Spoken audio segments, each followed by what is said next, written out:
Assalamualaikum warahmatullahi wabarakatuh. Halo teman-teman semua, gimana kabarnya? Semoga sehat selalu ya dimanapun teman-teman berada. Selamat datang di Nyantai Bareng Endowment Fund, Nyantai Sore Bareng Endowment Fund. Nah, teman-teman, kali ini kita akan membahas nih tentang apa sih wakaf dan apa sih urgensinya wakaf, kenapa kita harus berwakaf. Kali ini tentunya saya nggak sendirian nih teman-teman. Saya ditemani oleh Bapak hebat kita selaku Sekretaris Jenderal atau Sekjen dari Sunan Kalijaga Endowment Fund, Bapak Dr. Abdul Qayyum, SEI, MSc Fin. Nah, beliau ini luar biasa sekali lah teman-teman. Selain menjadi Sekjen di Sunan Kalijaga Endowment Fund, beliau juga menjadi Kaprodi di salah satu program studi di UIN Sunan Kalijaga. Selain itu, beliau juga menjadi pembina beberapa UKM atau beberapa lembaga kegiatan kemahasiswaan. Tapi beliau tetap memberikan waktunya, memberikan dedikasinya untuk Sunan Kalijaga Endowment Fund. Nah, kalau mau tahu kenapa sih kita harus tetap memberikan sumbangsi kita? Nah, kita langsung aja nih, kita sapa bareng-bareng pembicara kita yang luar biasa kali ini. Assalamualaikum Bapak. Waalaikumsalam warahmatullahi wabarakatuh. Gimana kabarnya Pak? Sehat Mbak Safira, luar biasa ini. Alhamdulillah. Kayak mungkin teman-teman masih banyak yang belum tahu nih Pak, belum terlalu paham terkait wakaf. Sebenarnya wakaf itu apa sih, tujuannya apa, dan manfaat wakaf untuk seluruh umat itu sebenarnya seperti apa? Iya, wakaf saya kira secara fikih kita sudah mengenal ya.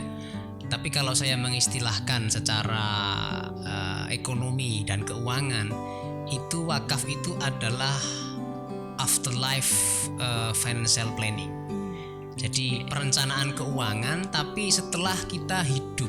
Jadi artinya kita merencanakan keuangan itu tidak hanya pada saat kita hidup. Nah, misalnya kita nabung, kita kemudian investasi, nanti hasilnya kemudian kita gunakan untuk konsumsi atau untuk apa.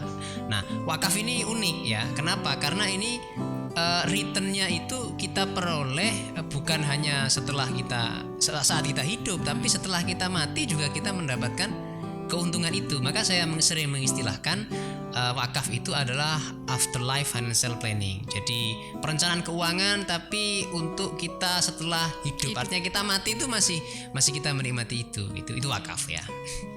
Oke, berarti seperti perencanaan keuangan masa depan abadi ya Pak? Betul, masa depan abadi kita itu kita rencanakan hari ini melalui wakaf. Nah, itu. Oke, untuk manfaat bagi umat itu sendiri apa Pak? Manfaat bagi umat saya kira jelas. Wakaf ini adalah salah satu pilar penting bagi pembangunan umat ya. Bagaimana kalau kita belajar secara historis ya, kekuatan Islam itu dibangun dari salah satunya dana wakaf yang mereka miliki. Itu kalau dalam konteks agama kita ya. Jadi kita sudah tahu ya, banyak sekali institusi-institusi yang kita miliki ya, itu yang begitu besar itu dibangun dengan menggunakan dana wakaf ya. Nah, itu satu konsep yang saya kira sangat futuristik. Dan konsep wakaf itu kalau dalam hal ini misalnya kalau kita compare ya, kita bandingkan dengan yang ada di di selain Islam misalnya ya, itu kan juga mengenal juga sebenarnya konsep itu ya. Misalnya konsep endowment fund itu juga sama, itu perannya sangat luar biasa. Nah, artinya kita penting ya mulai menggalakkan kembali gerakan wakaf ini ya, dalam rangka apa? Dalam rangka kita untuk mendukung pembangunan masyarakat ya. Dalam konteks UIN saya kira juga itu sangat penting ya. Oke, berarti sudah bisa dipastikan kalau wakaf itu memang sangat berguna ya Pak untuk seluruh umat manusia. Pasti sangat berguna, karena penggunaan wakaf ini kan jelas ya memang untuk pembangunan masyarakat gitu. Jadi dampaknya juga sangat real, nanti akan kita rasakan jika memang wakaf ini optimal gitu. Oke, kalau untuk kita kan sudah sama-sama tahu nih Pak, wakaf itu termasuk penting untuk pembangunan dan untuk kesejahteraan masyarakat lah, bisa dikatakan seperti itu. Nah, bagaimana kondisi atau perkembangan wakaf di Indonesia sendiri itu seperti apa sih Pak? Karena menurut saya tidak sedikit nih anak muda yang masih menyepelekan wakaf. Ya, sebenarnya kalau kita mengacu pada data survei terakhir ya, yang yang saya baca itu trennya wakaf itu malah sekarang ini mengalami peningkatan bagi generasi milenial. Jadi ternyata kecenderungan untuk berwakaf bagi generasi milenial itu meningkat. Ini saya kira satu fenomena yang menarik ya. Nah, ini menarik sekali. Terutama memang wakafnya generasi milenial ya memang sesuai dengan zaman dia ya. Misalnya bentuknya bukan bentuk wakaf dalam bentuk tanah gitu enggak, tapi cash wakaf misalnya pakai pakai platform financial digital, e-payment dan seterusnya itu mengalami kenaikan. Nah, ini saya kira fenomena yang menarik ya. Nah, maka kalau kita bandingkan dengan kondisi masa lalu ya, tentu perkembangan wakaf di Indonesia ini saya kira cukup baik ya. Saya kira sangat baik ya, bukan hanya cukup baik, sangat baik. Kesadaran dari para pihak baik masyarakat, pemerintah ya maupun sektor yang lain itu sangat luar biasa terhadap bagaimana kita mulai menggalakkan kembali wakaf, karena ini mungkin faktornya didorong atau didukung oleh kesadaran akan kebutuhan instrumen wakaf ini dalam mendukung pembangunan masyarakat gitu. Oke, nah jadi teman-teman nih, buat teman-teman yang selalu berbicara terkait pembangunan nasional, ekonomi negara, nah wakaf itu juga merupakan salah satu kunci pembangunan ya Pak. Betul. Jadi jangan hanya banyak bicara, tapi ayo kita sama-sama berwakaf untuk mendukung pembangunan ekonomi nasional juga. Nah, berbicara terkait e-payment tadi itu Pak. Ya. Kebetulan saya kan merupakan salah satu nasabah bank syariah nih Pak, salah satu bank syariah di Indonesia. Ya. Nah, setiap kita setelah melakukan atau menggunakan ATM atau mobile banking nih, kan itu ada suka, apakah Anda ingin berinfak? Ya, kayak gitu. Nah, bedanya zakat, infak dan wakaf itu apa sih Pak sebenarnya? Zakat, infak dan wakaf ya. Kalau zakat kan jelas ya, kita sudah ini kan sifatnya kan wajib ya kalau zakat ya. Ada zakat mal, ada zakat fitrah. Peruntukannya pun spesifik di dalam Al-Quran kan, surah Taubah itu. Kemudian infak jelas ini sifatnya memang sukarela ya, sukarela. Nah, kalau bedanya dengan wakaf, memang wakaf ini ada keunikan. Keunikannya wakaf itu adalah bukan hanya ya keunikan dalam banyak aspek saya kira wakaf ya. Satu keunikan wakaf itu pokok wakafnya ini harus utuh. Jadi ketika misalnya harta atau aset itu diwakafkan, maka ini harus utuh ya, harus utuh. Kemudian keunikan yang lain dari wakaf itu saya kira memang terkait dengan reward yang dijanjikan dalam agama kita kan. Misalnya ya kita sering idza mata ibnu adama in qata'an amalila min salas, itu kan ada sedekah jariyah. Nah, sedekah jariyah ini salah satunya adalah termasuk wakaf itu. Bagaimana bahwa reward yang ditawarkan oleh agama kita sangat luar biasa. Itu mudah dipahami sebenarnya. Kenapa kok kemudian reward wakaf itu luar biasa? Karena tadi berangkat dari satu prinsip dasar bahwa aset wakaf itu pokoknya harus utuh. Karena ini pokoknya utuh, maka sampai kapanpun si pewakif akan menikmati pahala dari wakaf itu. Itu simple sebenarnya secara logika agama kita gitu. Jadi luar biasa banget kan teman-teman. Kita hanya bermodalkan gak seberapa nih kan dibandingkan dengan pengeluaran yang biasa kita keluarkan sehari-hari. Nah, tapi dengan kita mengeluarkan dana untuk berwakaf nih, teman-teman udah bisa merasakan rewardnya itu tadi, merasakan keuntungannya sampai walaupun kita sudah meninggal nantinya. Jadi pahalanya terus mengalir terus ya Pak ya? Ya, itu Pak, itu dalam konteks pahala loh ya. Tapi dalam konteks yang lain kita juga pasti akan merasakan kepuasan yang luar biasa. Sebelum kita nggak usah jauh-jauh sampai mati, sampai meninggal dunia misalnya ya. Ketika hidup pun misalnya, ketika kita berwakaf ya, let's say kita wakaf misalnya 100.000 ya. Dari uang 100.000 itu kan pokoknya akan utuh. 100.000 ini nanti digabung dengan dalam bentuk pool of fund, akan dikelola oleh oleh nadhir. kemudian keuntungan dari wakaf ini kan akan diberikan kepada kepada masyarakat, misalnya dalam bentuk beasiswa atau untuk bangun rumah sakit, untuk pelayanan umat seperti itu. Nah,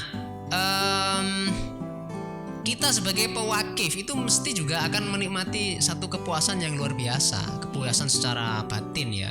Kenapa? Karena kita melihat, oh ternyata dengan uang yang saya berikan itu saya bisa membantu banyak orang gitu loh, banyak orang dan secara kontinu gitu loh. Karena apa? Karena pokok wakaf saya itu masih utuh. Nah ini saya kira unik dari wakaf itu seperti itu. Iya. Ya. Jadi bahagia karena membahagiakan orang lain ya Pak? Bahagia karena membahagiakan orang lain melalui wakaf. Nah, kita mesti senang lah melihat orang lain kita bantu ya melalui dana wakaf yang kita berikan. Mungkin dia bisa menyelesaikan kuliahnya, ya dari kuliahnya kemudian mereka bisa mendapatkan pekerjaan yang baik. Dari pekerjaan itu kemudian mereka bisa menghidupi orang tuanya, menghidupi keluarganya. Nah ini kan multiplier efeknya kan luar biasa. Ya. Mengulas kembali nih Pak, tadi kan Bapak katakan bahwa tren wakaf untuk masa kini ini mulai meningkat karena ada e-payment itu tadi. Ya. Nah, apakah kondisi teknologi masa kini itu juga menjadi peluang dan apakah itu juga bisa menjadi tantangan tersendiri Pak untuk wakaf? Saya terus terang melihat perkembangan daripada e-payment ya. Teknologi finansial ini saya merasa ini memberikan benefit yang besar sekali untuk untuk lembaga wakaf ya terutama, atau untuk para pewakif karena menawarkan satu kemudahan ya. Tapi tantangannya memang bagaimana kita satu memang memperkenalkan para generasi milenial ini dengan instrumen-instrumen finansial teknologi itu ya. Itu yang pertama. Yang kedua, lembaga wakafnya sendiri memang harus siap menghadapi perkembangan itu. Nah, artinya cara atau mekanisme orang dalam berwakaf itu sudah berubah. Nah, ini lembaga wakaf perlu menangkap ini ya dengan baik ya. Kalau ini bisa ditangkap dengan baik, saya kira benefitnya akan sangat luar biasa. Gitu. Akan besar ya Pak ya pengaruhnya ya. Oke, ketika wakaf itu sudah dihimpun nih Pak dananya oleh Nadir itu tadi. Nah itu akan dikelola kemana sih Pak? Selain yang untuk beasiswa tadi kan salah satunya untuk beasiswa. Iya, kalau pertanyaannya spesifik kepada Sunan Kalijaga Endowment Fund, jadi begini, Sunan Kalijaga Endowment Fund ini memang kita niatkan seluruhnya adalah untuk kepentingan mendukung generasi Sunan Kalijaga kira-kira begitu. Jadi kita mengelola wakaf ini untuk sepenuhnya untuk pendidikan di UIN Sunan Kalijaga gitu. Nah, kira-kira nanti dananya kalau kita dapat dana wakaf kita kemanakan dana itu? Dana ini akan kita kelola. Jadi dari pengelolaan itu kemudian keuntungannya akan kita tasarrufkan ya. Kita kelola kemana? Ada dua skema utama sebenarnya yang kita siapkan. Satu adalah skema dana wakaf itu akan kita investasikan ke sektor keuangan. Sektor keuangan pun yang kita pilih itu sektor keuangan yang memang very safe, sangat aman. Contohnya adalah kita investasikan di suku, surat berharga syariah negara. Itu kan ditanggung dan dijamin oleh negara. Artinya tidak mungkin dana kita hilang. Dana kita hilang karena negara yang menjamin ya. Keuntungannya sih setahun itu sekitar 6,5 sampai 7% lah ya. Itu suku. Kemudian selain itu juga kita simpan di deposito syariah ya. Kenapa deposito syariah ya? Karena ini juga dijamin oleh LPS ya sampai di atas 2 miliar ya. Nah, ini saya kira untuk menjamin, untuk meyakinkan para wakif kita bahwa dana mereka aman. Yang kedua adalah yang kita siapkan juga dana ini akan kita investasikan di sektor real. Jadi misalnya kita dapat dana wakaf, kemudian dari dana wakaf ini akan kita gunakan untuk pengembangan ekonomi umat. tetapi yang aman. Contoh ya, kita gunakan untuk peternakan. Dari dana yang kita peroleh kita gunakan untuk peternakan kita meng-hire tenaga kerja di pedesaan misalnya, itu sudah mendukung para peternak ya kan, itu sudah membantu para peternak. Kemudian belum lagi nanti misalnya kita beli bibit ya misalnya kambing dan seterusnya, itu juga sudah satu benefit yang lain, bagaimana dana wakaf ini juga bisa menggerakkan roda perekonomian di satu komunitas. Jadi misalnya kita pilih satu kampung begitu, nanti untuk pengembangan peternakan kita yang bersumber dari dana wakaf, keuntungan daripada peternakan ini akan kita tasarrufkan sepenuhnya untuk generasi mahasiswa yang ada di UIN Sunan Kalijaga. Bisa dalam bentuk beasiswa ya, bisa dalam bentuk bantuan monthly allowance. Mahasiswa yang misalnya mengalami kesulitan biaya hidup bisa mengajukan, tentu dengan beberapa kriteria ya. Nah, ini satu harapan-harapan yang akan kita lakukan ya, hal yang akan kita lakukan pada masa yang akan datang ya. Itu seperti itu, Mbak. Nah, jadi teman-teman, pada dasarnya berwakaf di Sunan Kalijaga Endowment Fund ini sebenarnya untuk kebaikan kita juga kayak gitu kan. Ketika kita nih kasihan melihat teman kita yang kekurangan biaya seperti itu ya Pak. Ya. Kita bisa membantunya melalui Sunan Kalijaga Endowment Fund dengan cara berwakaf. Nah Pak, sebelum berakhir nih podcast kita kali ini atau perbincangan kita kali ini, ada dua hal. Yang pertama terkait manajemen resiko untuk pengelolaan dana di Sunan Kalijaga Endowment Fund itu seperti apa sih Pak? Iya, manajemen risiko. Kami secara pribadi lembaga wakaf Sunan Kalijaga Endowment Fund ini dikelola oleh tenaga-tenaga yang profesional ya, memiliki pemahaman yang baik tentang risiko. Jadi banyak daripada pengelola kita yang orang-orang profesional ya, mereka menguasai pemahaman yang baik tentang aspek-aspek risk management. Nah, tentu dalam konteks ini manajemen risikonya saya kira ada dua hal Mbak yang perlu kita yakinkan ya, yang akan kita lakukan dan ini kita pegang teguh. Satu adalah risiko syariah, artinya syariah compliant risk.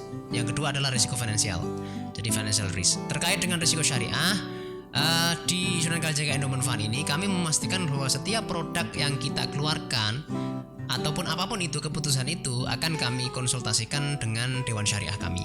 Nah, ini untuk memastikan bahwa tidak ada produk atau kegiatan yang kita lakukan ini bertentangan dengan syariah ya. Nah, ini kita punya tim sendiri, kita punya Dewan Syariahnya ya. Kemudian yang terkait dengan risiko keuangan, memang prinsip dasar yang kita lakukan itu adalah dana para wakif ini aman ya, tapi juga memberikan keuntungan ya, aman dan menguntungkan. Ini paling pokok ya, aman dan menguntungkan. Nah, ini akan kita pegang betul ya. Maka dalam pengelolaan dana itu kita akan menggunakan kita betul-betul akan menggunakan prinsip tata kelola yang baik ya. Juga kita akan memilih investasi-investasi yang memang aman gitu. Jadi kita nggak akan mengambil investasi-investasi yang sifatnya spekulatif, yang kemudian ini risikonya terlalu tinggi ya, risikonya terlalu tinggi sehingga membahayakan dana yang kita kelola ya gitu. Karena ini kan wakaf, jadi kita harus jaga dengan baik. Ini kan dananya umat, akan kita manfaatkan untuk umat ya. Dan kita sebagai pengelola Sunan Kalijaga Endowment Fund sepenuhnya tulus bekerja untuk umat ya gitu. Saya kira Mbak Safira.